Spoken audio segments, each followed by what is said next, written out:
Aprovecho una leve introducción, ¿cómo les va? Muchas gracias. Esperamos un poquito más gente, pero bueno, eso es un montón. La Sociedad Argentina de Diabetes, o sea, una sociedad científica. Yo antes se me ocurre decirles comentarles esto, ¿no? Fíjense que el título de la jornada dice el título de la jornada, hacia el conocimiento por vía de la ciencia. ¿Cuál es la idea? Bueno, las sociedades científicas son precisamente eso.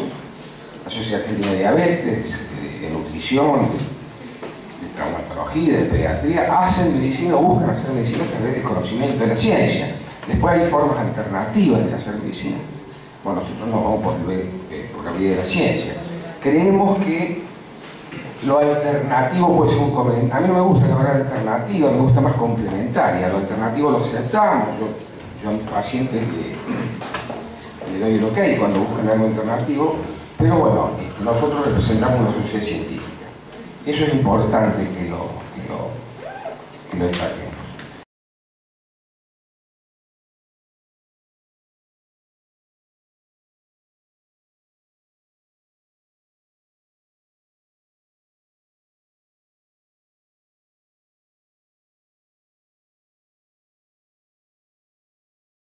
¿Cómo les va? Buen día.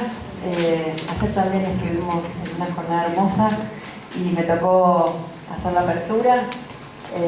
Feliz, como lo dije ayer, de estar en San Jorge.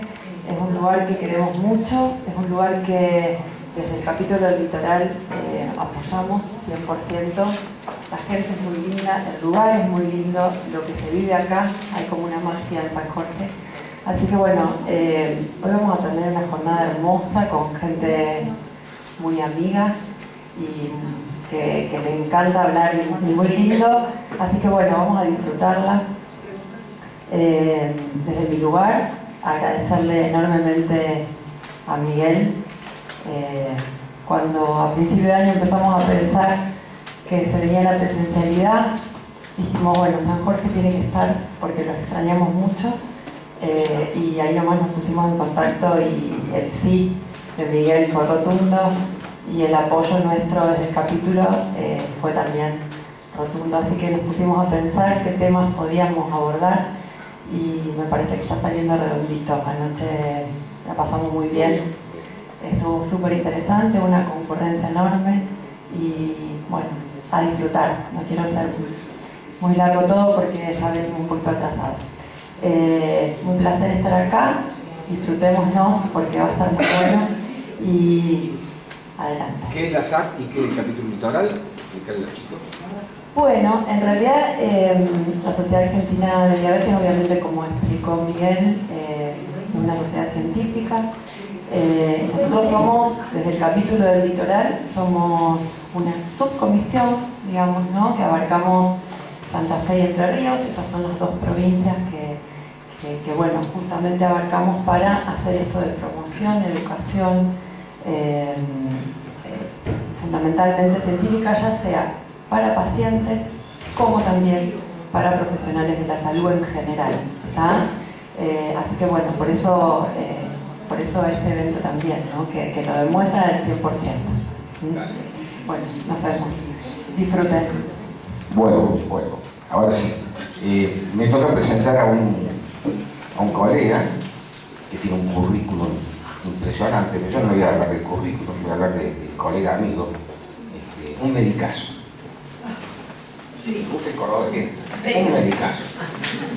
No, es un gran médico, porque hace las cosas con el corazón, un tipo que es muy dedicado a la profesión y que realmente no van a perder un minuto, no van a pasar un minuto feo con él. Vení acá. O sea, hace unos meses estuvimos en una jornada parecida a esta en Pilar, provincia de Buenos Aires. Natalia me dijo que había que hacer San Jorge y yo digo, che, Dani, yo lo que quiero que vos le expliques al auditorio, que son ustedes, quiero que le expliquen por qué tenemos que tratar a un paciente con diabetes. O sea, ¿por qué? Porque pasa una Rosa y dice, che, yo estoy bien bárbaro, tiene la glucemia por adentro. ¿Cuál es la razón por la cual nosotros tenemos que tratar a un paciente con diabetes y ustedes también son dos profesionales? Vamos a ver. Bueno, gracias por la presentación. No les voy a explicar eso. Vamos. Sí, Miguelito me hizo esta propuesta, pero a mí me parece que, y respetando un poco el espíritu de lo que es San Jorge, vamos a hacer una construcción colectiva de este pequeño momento. Entonces, yo les voy a contar una cosa. En esto de la pandemia, yo empecé a hacer una introducción en otras áreas del conocimiento. Entonces empecé, como los pibes de ahora, a escuchar podcasts. Y estoy escuchando podcasts de filosofía, psicología. Son cuestiones muy cortitas. Mis hijos dicen, ¿otra vez estás escuchando misa? Bueno, es un tipo que habla que parece un cura, pero en realidad habla de cuestiones bastante interesantes. Entonces un poquitito, no me voy a spoilear, porque cuando Miguel me dice, le tenemos que poner un título a la charla. Un título a la charla. Entonces justo estaba escuchando ese podcast que hablaba de premisas y me gustó la palabra premisas. Ahora vamos a charlar un poquitito de eso. Vamos a la presentación. Como dijo Nati, estamos súper contentos de estar nuevamente en San Jorge. Yo saqué una foto ayer de aquí, que es una foto media secreta que está en la primera parte de la presentación. No, este es... Daniel, perdón, nadie dijo tu nombre y apellido. Nadie te nombró. Miguel, todos hacen el caso. Yo soy Daniel Croato, yo soy de Rafaela. Soy médico clínico de riñón. Después me incursioné en algunos experimentos. Finalmente terminé en la diabetología, donde formé una familia muy linda, que es esta acá, y que me llevó a lugares tan mágicos y tan lindos como San Jorge y a conocer personas muy copadas. Entonces, vamos a la primera. Esta es la foto que yo saqué ayer. Porque un volvimos a San Jorge. Justamente el 1 de julio volvimos a San Jorge. Ahí es la combi que trajo a algunos de ellos. Y ahí atrás se la ve a Tamara. ¿Quién más está? Edgardo se había puesto una peluca y unos lentes negros y todo para allá. Es la entrada del club. Esa es la entrada del club. Bueno, gracias a Julio y a Miguel que nos trajo a San Jorge. La segunda imagen es esta. Es una pintura archi reconocida que se utilizó en un montón de presentaciones, tapas de revistas médicas y todo, que ustedes saben cómo se llama. ¿Cómo se llama? ¿Cómo se llama esta pintura? La lección de anatomía. Ahí tenemos el culto. Y un poquito es el reflejo de cómo nosotros fuimos formando nuestro sistema de aprendizaje o nuestro sistema de razonamiento. Por lo menos yo lo contextualizo en nuestra época, cómo nosotros fuimos aprendiendo a partir de referentes que tenían su experiencia, que tenían su transición dentro de la medicina, y a partir de eso ellos nos contaban de sus habilidades quirúrgicas, sus habilidades clínicas, sus habilidades de diagnóstico.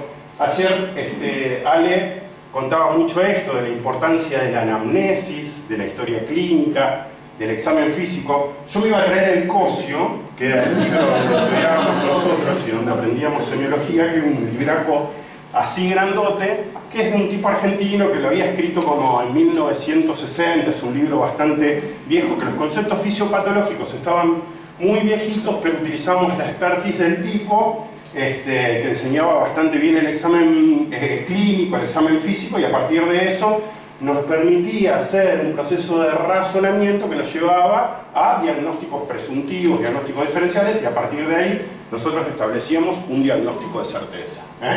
Esto es lo que nosotros aprendíamos en la facultad. Y esto es cómo nosotros fuimos maquinando y aprendiendo en nuestro aparato de conocimientos y cómo fuimos adquiriendo esas destrezas. Pero después pasó esto. El título de la presentación. ¿Qué es una premisa? ¿Qué es? Tiren. Vamos a hacerlo interactivo. Tiren, se puede decir algo. Googleen. ¿Qué es una premisa? Objetivo. Se puede utilizar como objetivo, se puede utilizar como meta, se puede utilizar como razón moral, ¿sí? Pero las premisas son postulados que nosotros hacemos y que nos llevan a alguna determinada conclusión. Por ejemplo, en el razonamiento, que nosotros tenemos un razonamiento lineal, podemos hablar que A es igual a B, que B es igual a C, y si decimos esto, sacamos la conclusión de que A es igual a C. ¿Sí?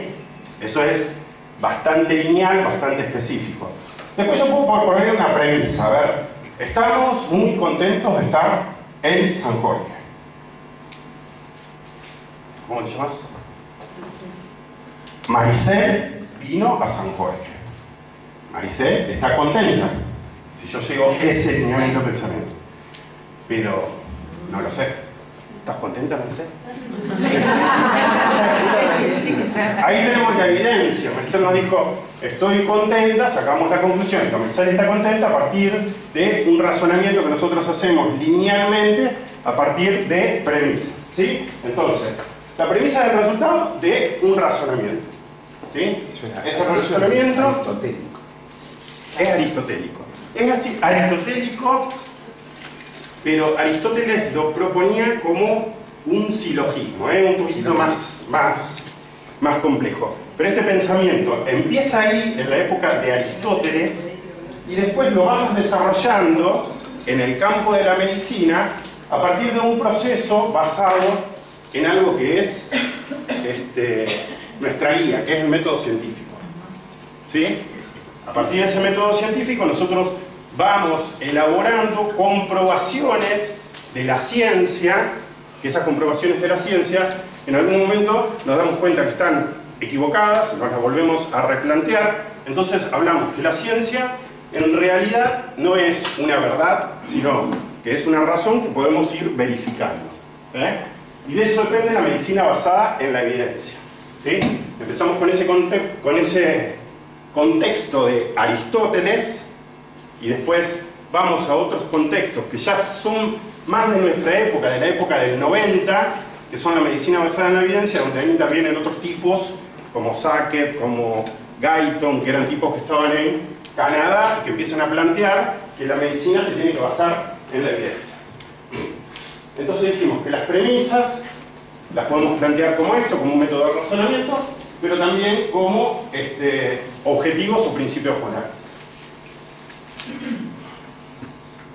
Y esto nos lleva al razonamiento clínico, ¿sí? Que nosotros tenemos en medicina. En la medicina basada en la evidencia.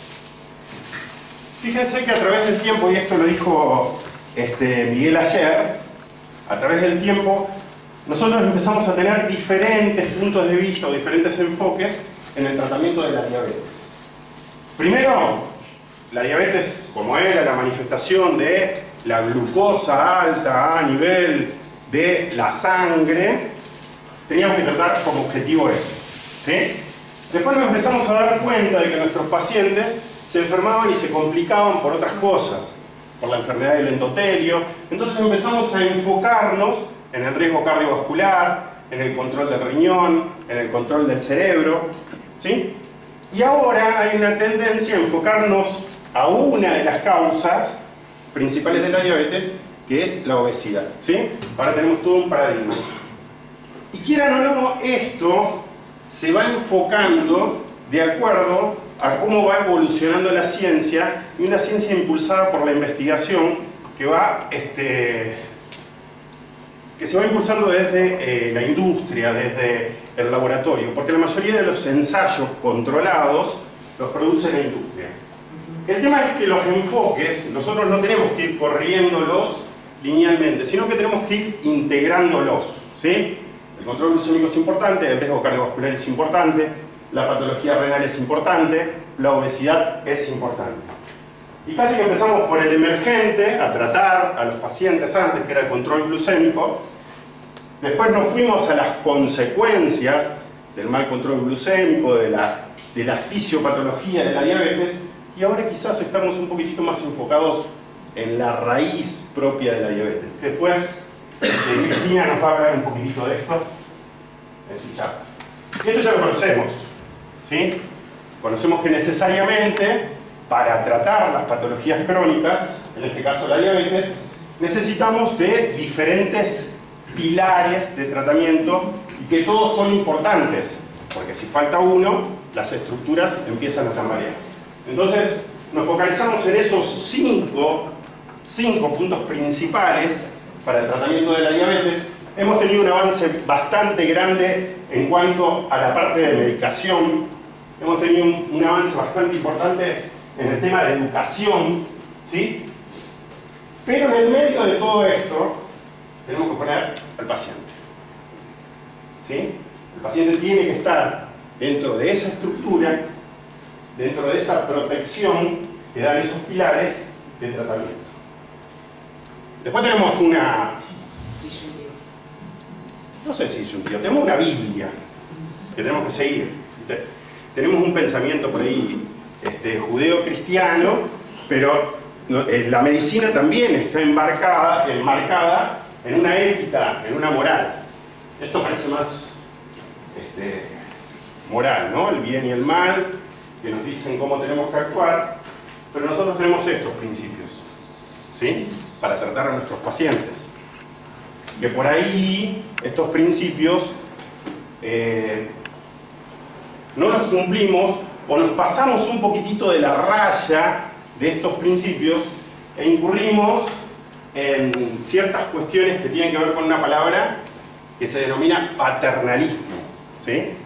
Muchas veces en esta situación de no dañar al paciente, de brindarle el bienestar, le quitamos un poco de autonomía, ¿sí? Y lo adoptamos, lo planteamos, lo arropamos, lo comprendemos, ¿sí? Entonces ahí empiezan nuestras complicaciones y nuestros juicios en cuanto al tratamiento. Entonces, tenemos cómo razonamos, cómo pensamos, las herramientas con las que tratamos al paciente, nuestra tabla de mandamientos, y tenemos esto, que es la realidad, ¿sí?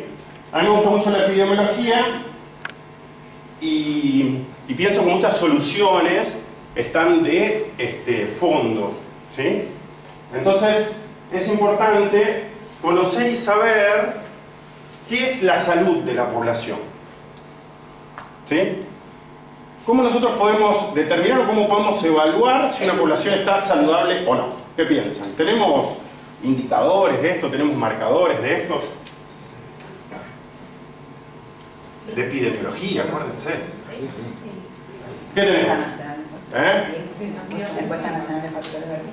Tenemos la encuesta nacional de factores de riesgo, pero todo eso ¿qué determina? Todo eso determina lo que nosotros llamamos tasas, índices, ¿sí? Entonces tenemos aquellos que nos dicen cuánta carga de enfermedad tenemos en esta población, cuánta incidencia de enfermedades hay, qué prevalencia de algún tipo de enfermedad hay, ¿sí?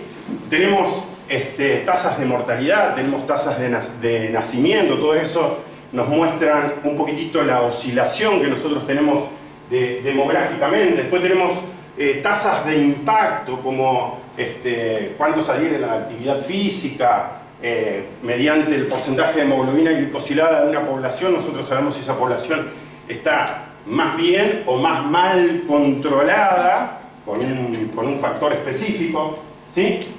Y en esta salud de la población intervienen varios factores, lógicamente, pero tenemos un sistema político, que generalmente es el que rige. Nosotros tenemos un sistema de salud que está un poco fracturado, fisurado por diferentes subsectores. Entonces tenemos realidades totalmente diferentes dependiendo del lugar donde nosotros practiquemos nuestra profesión, ¿sí? Y en esa salud de la población, lo que se plantea, y vamos un poquitito al hueso de la charla, es esto, que es la salud centrada en el paciente, ¿sí? La toma de decisiones, o la premisa de decisiones de tratamiento, tiene que ser centrada en el paciente, teniendo en cuenta ciertos factores que nos van a condicionar, ¿sí? Tenemos estos recursos, tenemos este tipo de pacientes, y ahí tenemos que empezar a hacer esa mezcla o esa poción que se llama tratamiento y adaptarlo a la realidad que tenemos y al paciente que tenemos. Por eso un poquitito la idea de la charla era, hagamos una construcción de esto. La idea es que nos llevemos, no sé si se van a llevar algo claro de conocimiento, pero la inquietud de dónde estoy yo hoy parado, qué tipo de pacientes tengo y qué resultados puedo tener de acuerdo al tratamiento que yo puedo implementar en este tipo de pacientes. Y a partir de eso, cranear con los que estamos cerquitas, porque es importante el equipo de salud, cómo vamos a desenvolver y cómo vamos a hacer nuestras prácticas para tener los mejores resultados. ¿Sí? Entonces, como dijo ayer Miguelito, ningún paciente le va el mismo tratamiento. El tratamiento del paciente con enfermedades crónicas, del paciente con diabetes, tiene que ser un tratamiento a medida. Donde vamos a tener que tener, primero, cuestiones que tienen que ver con el diagnóstico precoz, que habló Ale ayer.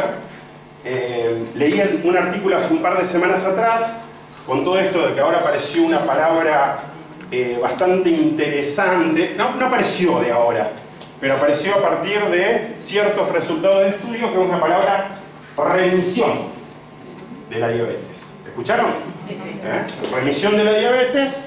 Hay algunos estudios donde se trabaja mucho sobre el diagnóstico precoz, sobre el tratamiento, sobre todo el tratamiento del sobrepeso de los pacientes, y en el tratamiento de la obesidad y del sobrepeso de los pacientes los hacen bajar mucho de peso y esto genera remisiones. Entonces, fíjense que eso puede cambiar un paradigma o un concepto, porque estamos hablando de una enfermedad crónica como la diabetes, que con un diagnóstico precoz, con un tratamiento oportuno y adecuado, la podemos transformar en una patología aguda. ¿Sí? Una patología aguda porque la solucionamos ahí en ese momento. ¿Sí? Entonces yo me quedé pensando en este artículo y digo, bueno, está interesante porque podemos empezar a generar otro tipo de posturas, otro tipo de enfoques y otro tipo de pensamiento. Pero para eso tenemos que pensar cómo lo vamos a trabajar, cómo vamos a hacer un diagnóstico oportuno, cómo vamos a hacer que un paciente tenga acceso a un tratamiento que le permita bajar de peso, controlar todos sus factores metabólicos para que su diabetes desaparezca. Eso lo tenemos que pensar cada uno desde nuestro lugar y desde el tipo de paciente que tenemos enfrente.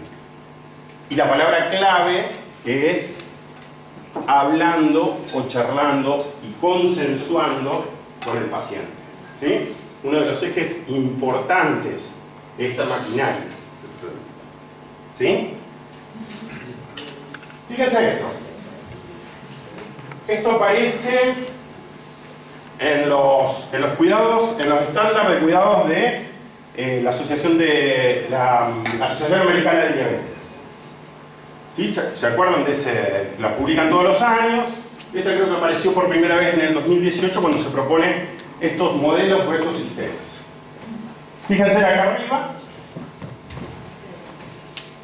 De ahí arriba empieza el círculo de cómo nosotros podemos enfocar a nuestro paciente con el objetivo de lograr un control de la enfermedad y evitar las complicaciones. ¿Sí? Estamos hablando de que llegamos un poquitito tarde porque son pacientes que ya están enfermos, que ya tienen diabetes. ¿Sí? Entonces, evaluamos las características del paciente, consideramos los factores específicos que impactan en la elección del tratamiento, tomamos decisiones compartidas para crear un plan y un modelo, acordamos un plan de manejo, que tiene la mnemotecnia SMART, que sea específico, que sea medible, que sea alcanzable, que sea realista y que sea de un tiempo limitado, ¿sí? Porque es una enfermedad crónica y como toda enfermedad crónica, los tratamientos continuamente deben ser reevaluados y replanteados. Implementamos el plan de manejo, el monitoreo y el soporte continuo del tratamiento y revisamos, acordamos, ¿sí? Todo ese círculo de objetivos para el tratamiento centrado en el paciente nos van a llevar por ahí a una estructura de conducción que puede ser aplicable en el centro donde nosotros trabajamos. Bueno, y tenemos esto entonces. Nuestro rol como equipo de salud, informar, controlar, tratar, un poquito todo lo que hablamos recién. Un sistema de salud que probablemente tengamos que redefinir, replantearlo de acuerdo a la estructura, de acuerdo a los recursos que nosotros tenemos en la institución donde trabajamos o en el medio en el cual nos envolvemos, y tenemos que hacer encajar a ese paciente dentro de todo esto, ¿sí? Como una pieza de rompecabezas.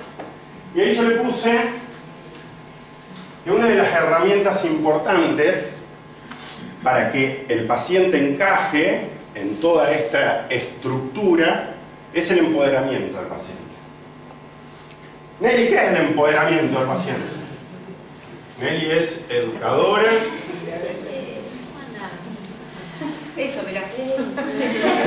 Mira, exactamente, tal cual, acá mejor.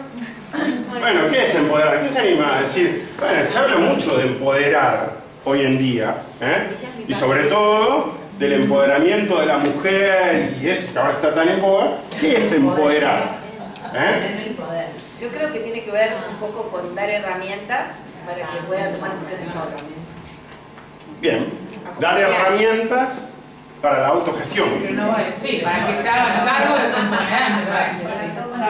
Y tratar de que en esa relación, como decía, tan paternalista, el paciente tenga mayor decisión y poder de decisión sobre cómo tratar su enfermedad, digamos. Exactamente.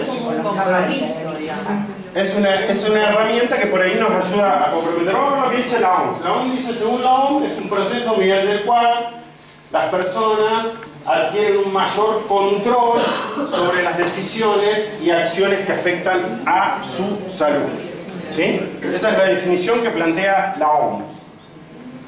Y yo les traje unos extractos de un libro que salió hace poquitito, de una publicación de una persona maravillosa que conocimos en el DED de San Luis, que es Iñaki Lorente. Iñaki es un psicólogo, es español, y él también es una persona que tiene diabetes.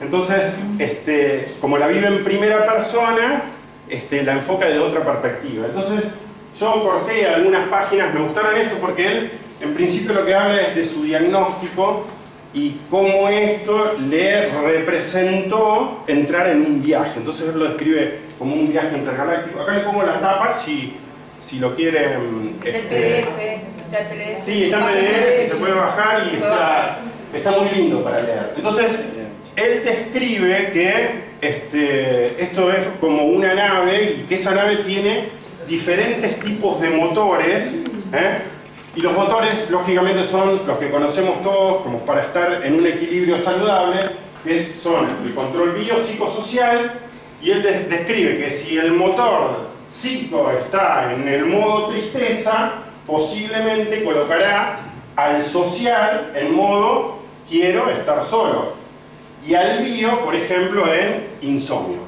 Un ejemplo en un párrafo de cómo esa interacción o esa totalidad de la persona en todos los aspectos, holísticamente, como se dice en términos antropológicos, ese paciente necesita todos esos motores que estén equilibrados para tener un buen viaje o un buen discurrir de su enfermedad. Y tomé estos puntos claves que él al final del capítulo los pone. Cuando más sepas de diabetes, mejores y más acertadas decisiones podrás tomar. Gobierna tu vida, ten presente tus circunstancias, pero no te abandones a ellas.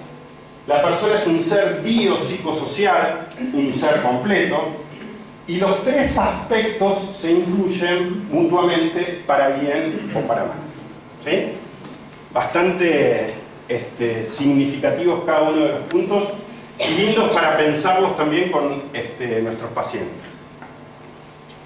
Lógicamente que nuestros pacientes son como cualquier persona, y en este empoderamiento va a haber un montón de factores que, como decía Iñaki, van a actuar para bien o que van a actuar para mal. Y hay, esto es bastante conocido también, un ciclo motivacional que nosotros por ahí tenemos que comprender y tenemos que manejar para ver en qué frecuencia está el paciente y para ver cuándo es más oportuno comunicar o agregar un tipo de tratamiento. Esta se la dedico a Cris, que sé que le gusta Mafalda y que habla un poquitito de las motivaciones. Ahí que Mafalda le dice a Felipito que tenés que conocer. Bueno, ustedes saben leer, así que se las dejo un ratito para que la disfruten. Entonces, fíjense que a veces hay momentos donde nosotros podemos empoderar al paciente y hay otros momentos en donde vamos a tener que trabajar sobre otras cosas justamente con un objetivo posterior a motivar. ¿Sí? Entonces, acá parece que está todo ok. Miguel. Sí. Estamos bien ahí, Espectacular. Tenemos el paciente informado, activo, tenemos un equipo asistencial que está proactivo y capacitado. Estas dos interacciones nos llevan a unos resultados espectaculares. ¿Sí? ¿Están reflejados hoy esos resultados en diabetes? Es como que tenemos un guión que está todo lindo, vamos a hacer una obra de teatro espectacular, pero nos encontramos con esto por ahí, que en el escenario cada uno de los actores está apático o no se sabe su libreto o no sé qué pasa, pero en este escenario esa obra de teatro no funciona. Entonces, ¿se acuerdan de esta película?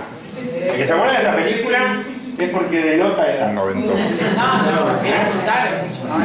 ¿Qué te contaron? ¿Cuál es? ¿Rocky? ¿Cuál es? ¿Rocky? Rocky 2, ¿no es? Ahí está peleando con el ruso. ¿Cómo se llama el ruso? Vamos a ver. No es Putin este. Este es Drago. Drago, estaba el rubio, el norte, era... ¡Qué pelea! ¿Cómo se cagaron a trompada? Es una cosa de loco. Entonces, así nos sentimos nosotros cuando nos publican estas cosas. Fíjate, esto es un artículo bastante reciente, es una casuística que no es de nuestra región, pero que se refleja también con otro, como después vamos con nuestra realidad. Como vamos a ver más adelante, pero fíjense que tuvimos al principio acá, para explicar este gráfico, tenemos dos curvas. Una que es un objetivo de hemoglobina glicosilada en 8, menos de 8.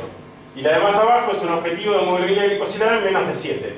Y este es el porcentaje de pacientes que nosotros tenemos dentro de esos rangos. Fíjense, desde la década de el 2000 hasta acá, subimos un poquitito, estuvimos mejores. Y después, miren, del 2006, y nos caímos. Y nos caímos en el control de uno de los objetivos que nosotros teníamos en la diabetes, que era el control de hemoglobina glicosilada, que sigue siendo importante el control glicémico del paciente, ¿sí? Más allá del enfoque hacia otros lados que estamos tomando, no el enfoque glucocéntrico, el tratamiento y el control de los factores glucémicos siguen siendo importantes. Y hay algunas cosas que tenemos que charlar tenemos que hablar de estas cosas, equipo de salud, porque nos atraviesan completamente y de acá nos tenemos que ir con la idea de qué acciones nosotros vamos a implementar para cambiar estas cosas. Este es otro estudio, también está publicado, a ver, este es de este año, hace poquitito lo publicaron. En este analizaron de 200.000 pacientes con diabetes, analizaron cómo les fue con respecto al tratamiento. Entonces, acá en los diferentes años, del 2005 al 2013, tenemos líneas de hemoglobina glicosilada que son del inicio del tratamiento, ¿sí? Y líneas de hemoglobina glicosilada de cuando nosotros intensificamos el tratamiento. Y fíjense lo que pasó. Largaban de acá, subía la hemoglobina glicosilada, ahí intensificábamos el tratamiento. Y fíjense, esto es atrás en el tiempo y esto es ahora en el tiempo. Partimos más o menos del mismo lugar para iniciar un tratamiento, pero cuando lo intensificamos, el paciente está mucho más alto. ¿Sí? Y acá tenemos otro. ¿Sí? Que esto es cuando nosotros empezamos con la metformina y cuando le agregamos una segunda medicación en iniciación. ¿Sí? Medido en el tiempo. ¿Sí? Acá está medio agrupado los colores, por ahí no se puede discriminar bien, pero tenemos que en el tiempo, antes, a los 5 años, un 47% ya teníamos una segunda intervención en el tratamiento. Y hoy, en el tiempo, a los 5 años, recién un 36%. Esto nos está hablando de algo grave que nos está pasando, que es la inercia médica. ¿Sí? La inercia médica, la inercia terapéutica es uno de los problemas que como equipo de salud nos tenemos que plantear para empezar a trabajarlo y para empezar a cambiar. Sí, ¿Por qué estaría bueno que cuentes, porque no son todos médicos, ¿qué es? Ahora vamos. Hablamos de que eso eran estudios, ¿sí?, de lo que pasaba en otro contexto y en otra realidad, que son estudios de Estados Unidos. ¿Sí? Estos son estudios de acá, locales. ¿Sí? Fíjense, el primer estudio de 1520 pacientes, ¿sí?, teníamos un 61% de pacientes que no cumplía con los objetivos de tratamiento, con la terapia indicada. ¿Sí? Acá estamos hablando de otro problema que se nos puede presentar, que se llama adherencia. ¿Sí? Después ya vamos a puntualizar en las cosas. ¿Sí? Después se hizo otro estudio por parte del Comité de Hipertensión de la SAD.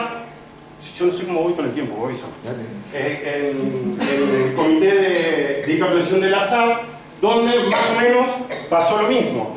El 55% de los pacientes solamente tenían adherencia al tratamiento, y de esos pacientes que adherían, solo un 25%, para que tengamos en cuenta eso, llegaba a las metas de tratamiento. ¿Sí? O sea, venimos bastante complicados. Después, el tercer estudio, esto es un autobombo, varios de nosotros participamos, que fue Comedia. En el Comedia, de aquellos pacientes, esto se hizo con pacientes que tenían enfermedades cardiovasculares preexistentes y tenían una diabetes de tipo 2. ¿Sí? Y teníamos que en meta de hemoglobina glicosilada solamente estaba el 38%. Pacientes complejos, de centros que teóricamente eran los más lindos del barrio, porque eran los que se dedican específicamente a tratar este tipo de pacientes. ¿Sí? Solamente el 38% tenía una meta de hemoglobina glicosilada, solamente el 29% tenía una meta de colesterol para este tipo de pacientes. En la presión arterial fue la que mejor nos fue, pero tenía un 62%. Y si sumamos esos tres objetivos, que es importante para el tratamiento integral, solamente un 21% de los pacientes los teníamos en esa situación. Estamos complicados. Estamos complicados. Ahí salió también la actualización del NANES, que es una encuesta que se hace en Estados Unidos, y más o menos es el reflejo de ese otro trabajo ahí que presenté, que desde el 2016 vienen nuestros pacientes con diabetes cayendo en el control glucémico, en el control de hemoglobina glicosilada, ¿sí? Y tenemos muchos más recursos, ¿sí? Entonces nos tenemos que plantear, ¿sí? Esto es lo que es inercia, En general se lo atribuye a un fallo médico, a un fallo del equipo de salud, sí, a un fallo del equipo de salud, ¿sí? Es cuánto nosotros tardamos en intensificar, cuánto nosotros tardamos en diagnosticar, ¿sí? En esta inercia de tratamiento perdemos.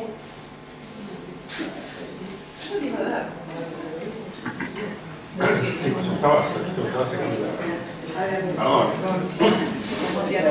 ¿Te conoce, eh? ¿Te conoce? Sí. Se me cebó el aire acondicionado, ayer estaba.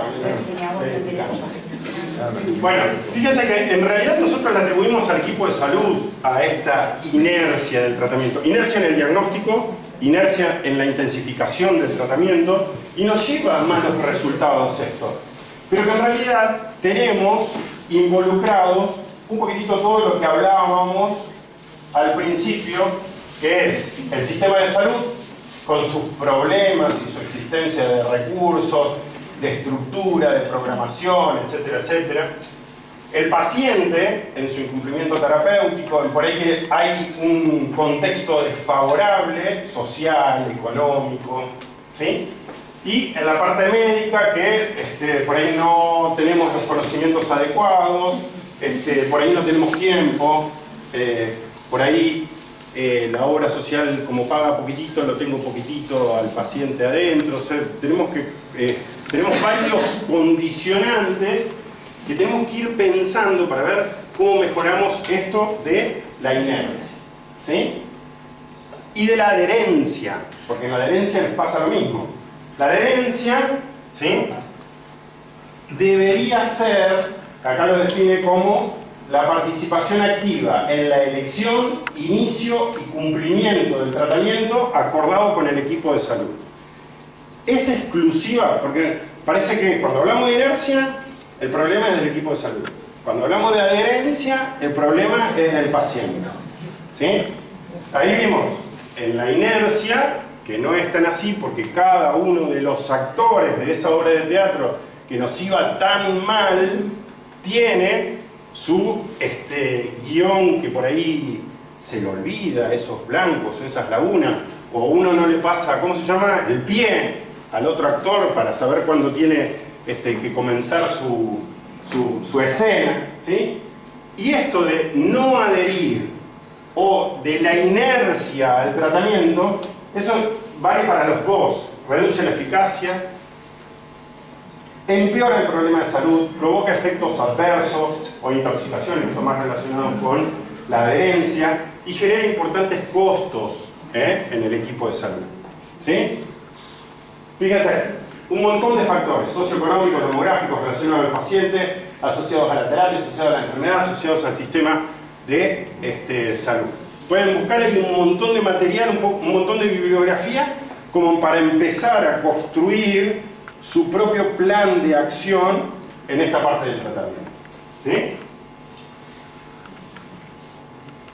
Pausa de opiniones. Tenemos un segundito de tiempo como para plantearnos esto. Piensen con el de al lado, che, ¿cómo podemos hacer para ver quién se está responsabilizando de estas acciones? ¿Cómo hago para modificarlas? ¿Cómo intervengo? ¿Cuándo? ¿Y con qué? ¿Sí? ¿Lo piensan en voz baja o alguno quiere decir cómo haría para mejorar la inercia? ¿Cómo haría para mejorar la adherencia. Las responsabilidades son compartidas. Sí. Yo, una cosa que te voy a decir, es mi marido, acá una charla así. No pusiste nada de diabetes tipo 1. No, estoy enfocado en diabetes 2. Yo lo iba a aclarar al principio. No importa, igual yo lo iba a aclarar al principio. porque hay pacientes Sí. que ella. Sí, no, yo le iba a aclarar al principio que es enfocado a la diabetes 2, porque son dos tipos de enfermedades que se pueden hablar de la misma persona. Ay, perdón. Hay el exchange que midió desde que nuestros pacientes tienen acceso a la tecnología, ¿qué les pasó? Y estamos peor que nunca. Más de 100.000 pacientes enrolados y estamos peor que nunca. A mí me parece que tiene que ver con eso, ¿no? Me parece que tenemos que empezar a poner al paciente dentro, en el foco principal, no solamente con empoderarlo, sino también como responsabilidad. Me parece que desde ahí pasa la cuestión, que el paciente entienda que es una parte fundamental de esto. Y nosotros nos encanta que nos quieran, y hacemos todo para que nos quieran, todos los del equipo, y en realidad eso creemos que es empoderarnos como equipo, y en realidad es paternizar o paternalizar nuestro lugar. A mí me parece que lo que hay que O sea, la responsabilidad es nuestra, del equipo. No. A mí me parece que la responsabilidad es de plantearle al paciente, y desde el día, lo que pasa es que el paciente es nuevo en esto, somos nosotros los que tenemos que llevarlo. O sea, tenemos como un reciente diagnóstico, tenemos que acompañarle y decirle, pero creo que la cuestión fundamental está en darle herramientas, entender que el que vive con diabetes es el que realmente sabe de diabetes y que nosotros le vamos a ir marcando, bueno, a ver, hasta acá, como un hijo adolescente, ir marcando el límite.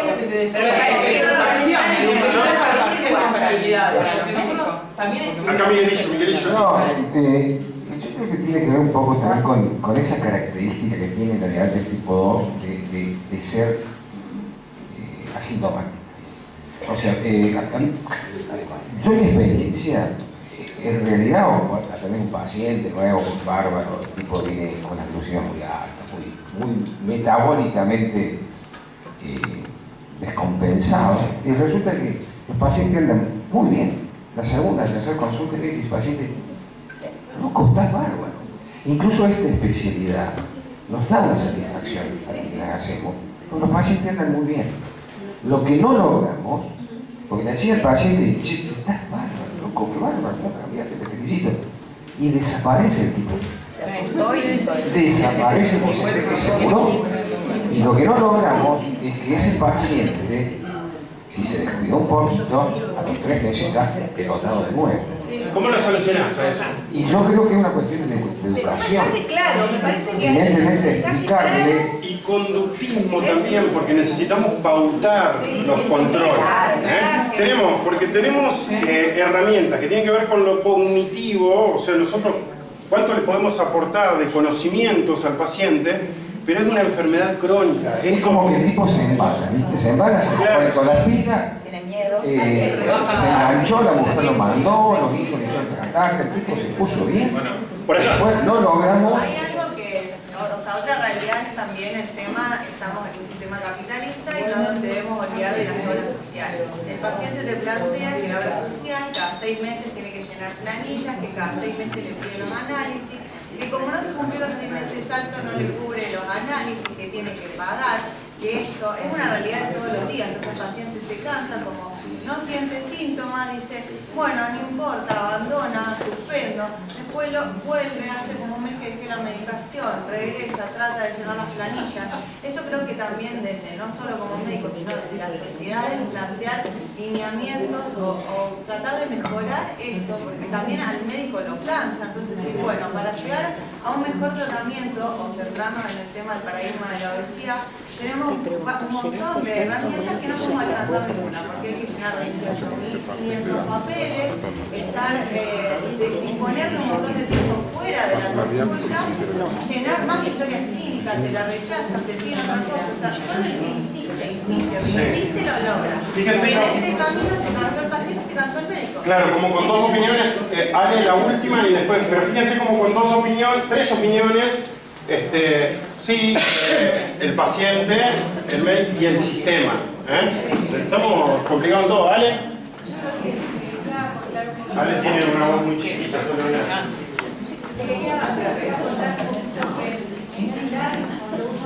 Habla, me gustó muchísimo lo que pusiste al principio, pero si Si me permitís, te hago una reconstrucción del cuadro que hiciste. Sí. Vos pusiste sistema y lo graficaste.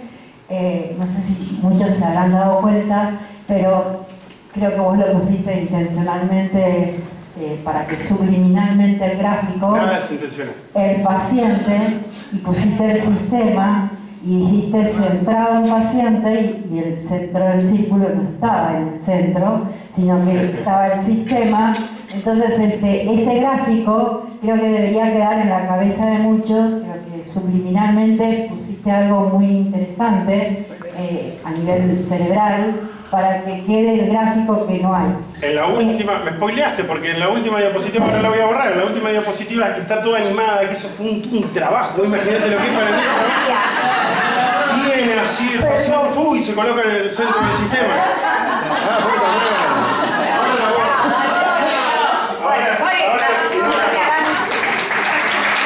Bueno, vamos. Lo que hay que generar, esto que España trabajó, es uno de los países, Iñaki es uno de los que está trabajando en la parte de dejar de decir paciente. Nosotros, dejar de pensar paciente, sino persona participativa. Esto de la persona participativa, nosotros tenemos que lograr desde las sociedades científicas, desde el consultorio, desde las personas deben ir porque trabajar, porque el sistema cambie para ellos. Entonces, hacer participar a las personas en esto de conseguir que las mochilas que llevan al lado, que es la enfermedad, la puedan llevar con menor carga que la que están llevando en este momento. Entonces, una de las cosas que tenemos que hacer clic, creo, es esto de persona participativa en vez de paciente. Paciente. Sí, yo creo que hablamos mucho de las nominalidades y siempre tenemos eso en la cabeza. Vamos a cambiar el discurso, lo cambiamos, lo nombramos de otra forma, pero después en el reflejo, en la acción, siempre nos quedamos en la mitad del camino. Entonces, esto por ejemplo son 4 momentos básicos de intervención o de mayor contundencia. Esto es medicina basada en la evidencia, está comprobado cuáles son los momentos donde nosotros tenemos que actuar que tienen mucho más eficacia y mucho más impacto. En el momento del diagnóstico, con muchas herramientas que tienen que ver con la comunicación, en los registros periódicos anualmente cuando el paciente presenta alguna complicación o alguna descompensación, y cuando ocurren transiciones de la vida, como por ejemplo el paso de la niñez a la adolescencia a la adultez, o del cuidado de los pacientes, cuando los pacientes dejan de ser independientes y se tornan dependientes de algunas circunstancias. Entonces son momentos importantes donde podemos actuar. Y les dejo esta palabra. Hay una estructura que es un modelo de atención crónica que si ustedes lo pueden googlear, tienen un montón de premisas. Este es el resultado de uno de los estudios en cuanto al impacto de la implementación de esos modelos de atención crónica, que lo toman los americanos, después en Reino Unido lo toman a este mismo modelo de atención y lo incluyen a los pacientes como pacientes expertos, y están teniendo por ahí mejores resultados en la evaluación de este tipo de trabajos. Después en la vida real muchas veces pasa otra cosa, pero puede ser un punto donde nosotros podamos empezar a cranear, no copiando un modelo, sino por ahí adaptándolo a nuestra propia realidad. Estos son un poquitito los puntos principales que tienen este modelo, que es brindar atención, que sea concordante con las pautas basadas en la evidencia. Chicos, no nos olvidemos de la evidencia, no podemos trabajar en cuestiones que por ahí sean de opinión, que por ahí sea lo que yo pienso, lo que a mí me va bien, ¿sí? Entonces tenemos que actuar con medicina basada en la evidencia, que para eso nunca llegamos a recopilar todas las informaciones, y para eso en general utilizamos instrumentos que son guías y que ahora esas guías están cambiando de paradigmas porque esas guías ahora se están integrando diferentes saberes. Antes, por ejemplo, hacía la asociación de la Sociedad Argentina de Diabetes hacía las guías para diabetes, los cardiólogos hacían los de los cardiólogos, los nefros hacían sus propias guías. Ahora se está dando una transición donde las guías se están haciendo en conjunto, y no solamente a nivel local, también a nivel internacional, que eso también está bueno porque nos permite verlo en los diferentes aspectos al paciente. Ampliar el papel de los equipos para implementar estrategias de manejo de enfermedades más intensivas, seguimiento del comportamiento, de toma de medicaciones. Bueno, ustedes lo tienen todos ahí, los leen porque saben leer, pero hay varios puntos que tenemos que tener por ahí en cuenta para empezar a cranear a partir de este lunes lo que nosotros vamos a hablar con nuestros compañeros del equipo de atención para ver cómo podemos implementar una mejora en nuestros sistemas para que los pacientes adhieran, para que no haya inercia médica, etcétera, etcétera, etcétera. ¿Sí? No cronifiques la enfermedad. Cronifica los hábitos saludables. Esta frase le voy a dar el pie. Le voy a dar el pie para... Sí, está buena. Está buena. Creo que la leí en Twitter. Y me gustó. Y también leí en LinkedIn esta frase. Este es un tipo que no sé. Parece, por el apellido parece que es un tipo que está contento y que está bien. Sí, si la traducción no, bueno, por eso, pero me pareció buena la frase, un tipo que escribió por ahí algún libro que habla de liderazgo, y me parece que tenemos que empezar a hacer eso, a caminar un poquitito, a marcar nuestras prácticas, como para tratar de mejorar. ¿Sí? Ahora pueden aplaudir. Perdón por la demora. ¿Cuánto se pasó? ¿Está bien? ¿El tiempo? Bueno, gracias. Porque siempre me preocupa el tiempo y la invasión. Yo te voy a hacer una pregunta. Sí. Yo hablo fuerte, como docente, ¿viste? La pregunta es... No me hagas preguntas, hazme proposiciones. En forma de proposición. Vamos a empezar con esto. Lo que más me gustó de todo lo que dijiste es cuando volvamos el lunes al consultorio. Sí. Sí, yo creo que hay que aprovechar el recrudecimiento. Creo que encontrarnos acá, después de una pandemia, venimos todos así como que yo lloro porque todo nos emociona, Dios. Creo que tenemos que aprovechar ese momento que tenemos, ¿no? Como equipo de salud venimos súper golpeados y me parece que es un momento que te moviliza. Sí, exactamente. Entonces la pregunta es esa. En estas circunstancias que parecen desde varios puntos de vista peor que nunca, lo único que no es peor es que estamos saliendo de la pandemia. Eso pudo quedar, eso va a quedar sin Netanyahu. En este momento, justamente en este momento está todo tan difícil, es el mejor momento. Es la oportunidad. Es el momento para aprovechar, para ir cambiando actitudes cotidianas. Así que, ¿están de acuerdo con eso? Sí, totalmente, o sea, porque si no nos quedamos siempre en un plano teórico. Y estas discusiones siempre las tenemos, nos juntamos, tomamos un vinito, comemos un asadito y nos planteamos eso. Y el lunes cuando regresamos al consultorio nos come la actividad asistencial y no tuvimos ese tiempo de ¿Quién es la guía que le tengo que dar a este? No, ¿quién es este con el cual estoy hablando? Sí. Entonces, me parece que este tipo de encuentros está bueno para que como equipo de salud nos planteemos esa inquietud y nos vayamos pensando estas cuestiones. ¿Qué es lo que el lunes tengo que mejorar? ¿Qué es lo que tengo que hacer? Yo, doctor, quiero aportar algo desde equipo de salud. Soy licenciada en enfermería y como persona con diabetes tipo 1. Yo te conozco. Sí. En la primera, o sea, cuando hice el debut, me atendiste vos. Y bueno, ahora actualmente estoy con Lore. Y mi educadora en salud es Nelly. Y la verdad es que mi experiencia con ustedes es muy buena. Y fue holístico. cuando yo leía los libros para estudiar para enfermera, siempre decía la atención tiene que ser holística, integral.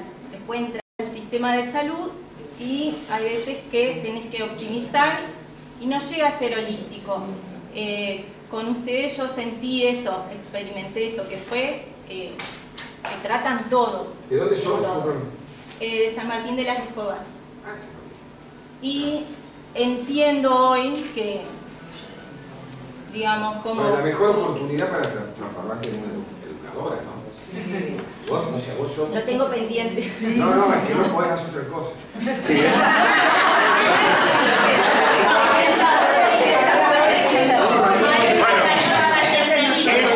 esa, por ejemplo, es una actitud conductista.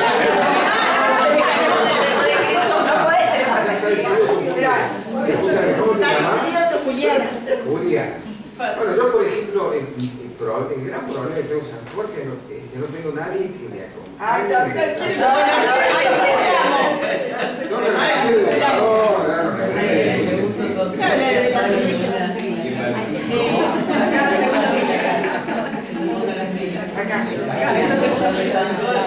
No, ya sé, pero ella tiene dos condiciones. O sea, es enfermera y es diabética. Sí, sí. Y es enferma. ¿Quién más puede educar que ella misma? Ahora estoy en la parte de... Aquel chico que yo conozco que son enfermeros.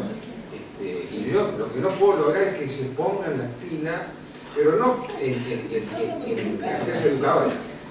Pero quizá ella está en una condición ahí. Yo paciente diabética y soy enfermera. Exactamente. No, yo en la parte vacunatoria, ahora estoy en prevención. Bueno, hay unos cursos maravillosos en la Secretaría de Pasamos el libro. Para culminar lo que quería aportar es que ahora desde el sistema de salud hay veces que es muy viable empoderarse cuando tenés los recursos. Yo en mi caso, gracias a Dios, tengo los recursos para llevar resultados a veces óptimos al consultorio, pero cuando vos ves desde el sistema de salud público que el otro no es que es hábitos de vida, digamos, porque no puede elegir. Yo mis hábitos los puedo elegir día a día, sino que no son hábitos de salud, son condiciones de vida.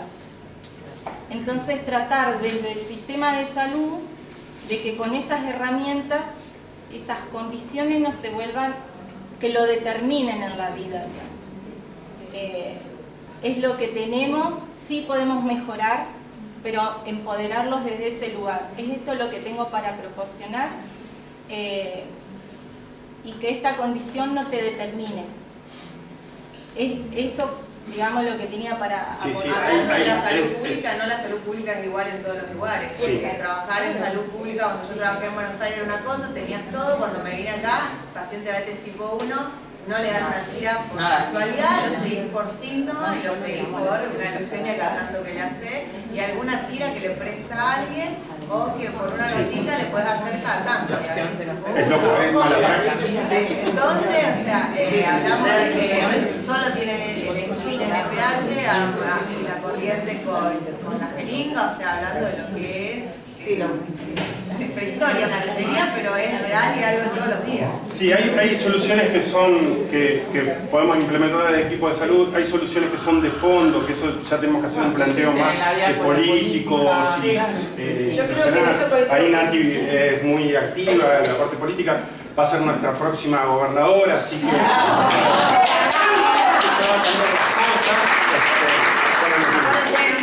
Y cuestiones que tienen que ver con el paciente. Pero bueno, está bueno este rum que nos quedó, para después lo seguimos charlando en el break y después seguimos, porque si no se nos atrasa todo, ¿no? Estamos muy pasados por el tiempo.